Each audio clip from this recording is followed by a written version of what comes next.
یکی از سوالاتی که وقتی افرادی که مبتلا به دیابت هستن و برای مشاوره ژنتیک پیش من میان از من سوال میکنن اینه که احتمال ابتلا فامیل درجه یکشون به دیابت در چه حدودیه.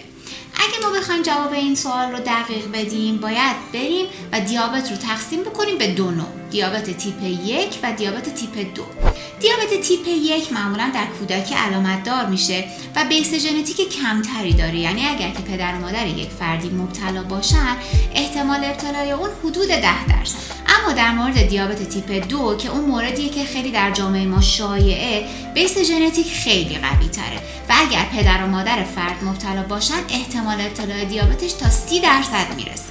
اگرچه ما نمیتونیم بیس ژنتیک بیماریمون رو تغییر بدیم، ولی تغییر لایف استایل و سبک زندگی، اصلاح تغذیه‌مون، ورزش مناسب و اینکه چه مواد غذایی رو بهتر مصرف بکنیم میتونه در ابتلای ما به دیابت تاثیر خیلی مهمی داشته باشه. حالا ما چی کار میکنیم؟ ما یه تست ژنتیک طراحی کردیم که مربوط به بیماری دیابت میشه و میایم همه مسائل و مواردی رو که مرتبط به دیابته تو اون بررسی میکنیم.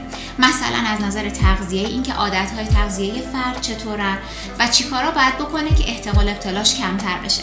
در مورد ورزش، اینکه ورزش چه تأثیر روی گلوکوز خونش داره و آیا باید ورزش بکنه یا نه. و از همه مهمتر در مورد تأثیر داروها از نظر ژنتیکی روی بدن اون فرد. البته داروهایی که میتونن میزان قند خون رو تنظیم کنن.